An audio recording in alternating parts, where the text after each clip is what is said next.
On va commencer par un moment plutôt méditatif et musical.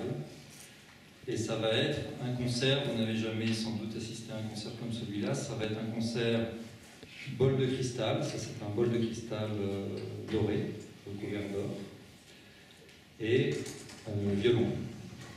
Je vous invite vraiment, si vous le souhaitez, à bien vous poser sur votre chaise, à vous centrer, comme on dit, dans les centres.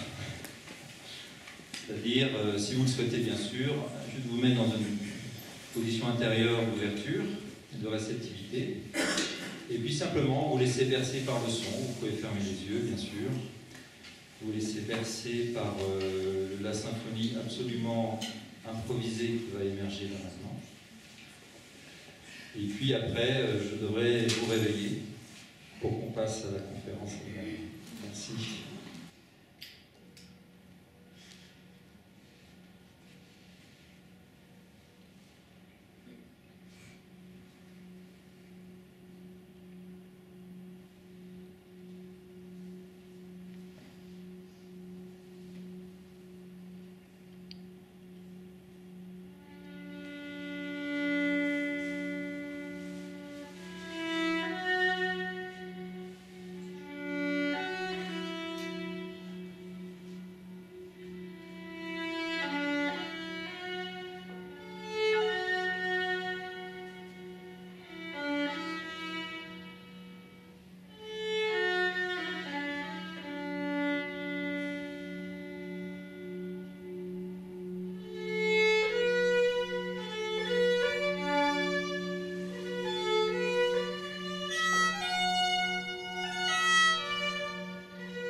c'était une petite intro.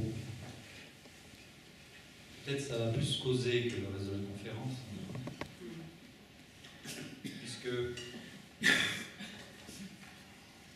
j'ai trouvé cette image du bol vibrant et du violon, j'ai trouvé ça assez, comment dire, bien représentatif un petit peu de ce que je souhaiterais faire passer en fait dans ce partage, avec cette image d'un instrument finalement comme un bourdon. Vous savez, ça s'appelle le bourdon, cette note un petit peu de basse qu'on trouve dans certains chants traditionnels, dans certaines, voilà, une sorte de note comme ça un peu fondamentale qui vibre de manière assez profonde. Bon, ce bol-là est très beau, il y a une vibration à la fois de cristal et d'or. Et puis, qui pour moi représenterait dans cette image, en fait, dans cette métaphore, pourrait représenter un peu la vibration que j'appellerais de l'âme, du divin. Et je reviendrai sur ces notions-là. Et puis le violon, qui est quelque chose de plus physique, de plus ancré, de plus à la base, de plus, je dirais, matériel quelque part, qui vient improviser, qui vient chercher, qui vient comment dire, tisser autour de cette note, de ces notes de base, de ces fondamentales, en fait, vibratoires. Donc, deux types de chants qui cherchent à se rencontrer, qui cherchent à tisser, et peut-être parfois, je ne sais pas si ça s'est passé là dans les quelques minutes où on a joué, parfois vous avez des rencontres en fait entre les deux sons. Peut-être qu'il y a eu un moment donné, alors j'étais plutôt focalisé sur le bol, moi il y avait des moments donnés peut-être où le son du violon va juste rencontrer le son du bol et il y a quelque chose de nouveau qui se crée. Il y a quelque chose qui n'appartient ni à un instrument 1, ni à l'instrument 2, mais qui est voilà, quelque chose de particulier, qui est une rencontre. Et cette rencontre-là, elle est éphémère. Ça va durer quelques instants, quelques secondes, et puis après, la vibration du bol continue, le violon cherche encore, va se promener un petit peu. Voilà, donc j'ai trouvé cette métaphore assez jolie et assez au cœur finalement de ce que j'aimerais un petit peu partager ce soir. La résonance, donc on va aussi beaucoup parler de résonance. Et si on parle bien sûr d'énergie, bah, le son, la vibration, l'énergie. Donc voilà, alors d'habitude j'aime bien faire mes conférences debout et bouger.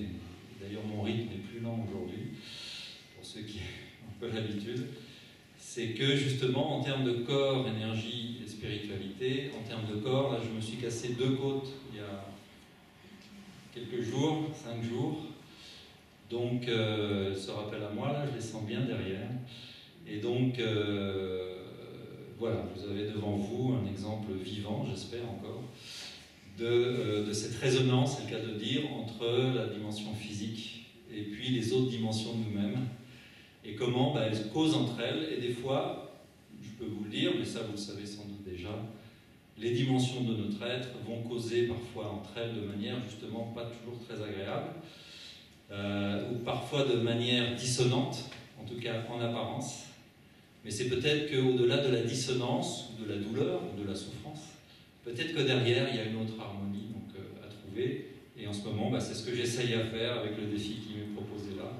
C'est de trouver au-delà de l'inconfort et de la... Sur les côtes, je ne sais pas si vous savez, c'est pas très agréable. C'est au-delà de ça, de trouver finalement une autre, peut-être une harmonique. Hein, vous savez, dans les sons, comme dans un violon, ou même ici dans le bol, vous avez la note de base et puis vous avez les fréquences, les harmoniques. C'est-à-dire ce sont des sons, en général plus aigus, qui sont cachés finalement, hein, et qui font le timbre, hein, qui font la personnalité unique de chaque instrument. Donc, comme nous sommes nous-mêmes des instruments du divin, ça va être un thème de ce soir, eh bien, il s'agit peut-être dans ce défi-là, pour moi, on verra si ça se passe ce soir, de trouver d'autres harmoniques de moi-même, de me faire vibrer au-delà de mes fréquences habituelles. On verra. En tout cas, ce soir, le principe de la conférence, bien sûr, enfin, c'est plutôt un partage, bien sûr. Mon but n'est pas du tout de livrer trop d'informations, c'est pas forcément très utile, mais surtout de partager Et en fait, je vais partager beaucoup à travers, bien sûr, mes propres expériences. On peut finalement vraiment parler que de soi-même. Mes expériences à la fois de parcours personnel et puis de pratique de certains arts, donc comme le Qigong, les arts énergétiques, ou les soins énergétiques aussi. Je pratique aussi quelque chose qui s'est révélé à moi il y a 5-6 ans, que j'appelle des soins énergétiques à défaut d'autre chose. Et puis, donc voilà, donc le but vraiment, et puis bien sûr quelques enseignements, quelques bouquins que j'ai lus ici, des enseignants avec qui j'ai travaillé, etc. Donc mon propos ce soir, c'est de faire une sorte de synthèse, j'essaie de dégager les grands thèmes qui m'inspirent, et puis des liens peut-être intéressants qui peuvent être faits. Bien sûr, le but n'est aucunement de vous dire « tu dois croire cela ». Donc je vais parler de notions peut-être qui vous sont un petit peu étrangères, qui sont mes croyances, on va dire.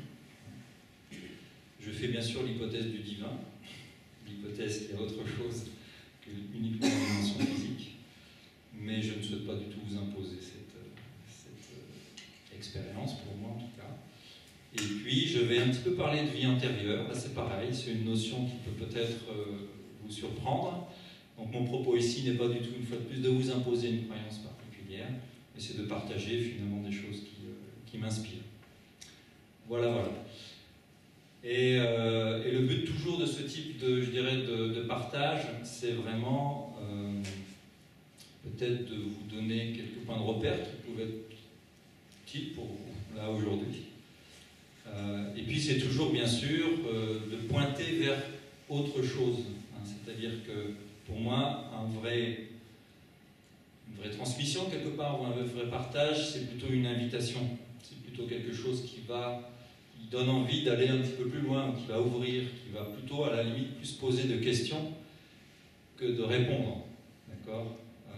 Ça peut répondre peut-être à des questions, mais c'est très intéressant aussi, je trouve, quand on quitte une conférence, c'est d'avoir ouvert des champs, en fait, en disant « Ah oui, tiens, peut-être là, ça peut être intéressant. » Donc, et puis bien sûr, les mots, c'est un niveau de partage. Et puis, déjà là, entre nous, on est ensemble ici. Et même si c'est moi qui suis en face de vous, vous êtes en face de moi. Et déjà là, il y a quelque chose qui se passe entre nous, bien sûr, sur des choses plus subtiles que simplement des corps posés comme ça, l'un à côté de l'autre. Et c'est aussi ça qui est intéressant, aussi quand on se réunit, à mon avis de plus en plus maintenant, c'est d'être ensemble. Déjà. Voilà, voilà.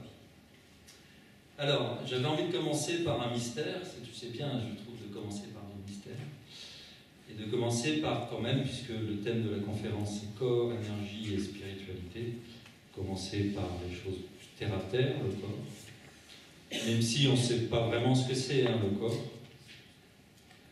En fait, on passe notre vie avec un certain nombre de concepts, où c'est très pratique à échanger, bien sûr, donc il nous faut un langage, hein, il nous faut quelque chose pour partager.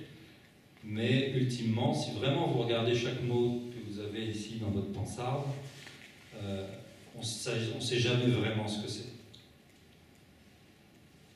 Le corps, bien sûr, on dit corps, tout de suite ça suscite des images, il y a une sorte de convention entre nous sur la notion de corps. Mais qu'est-ce que c'est vraiment qu'un corps?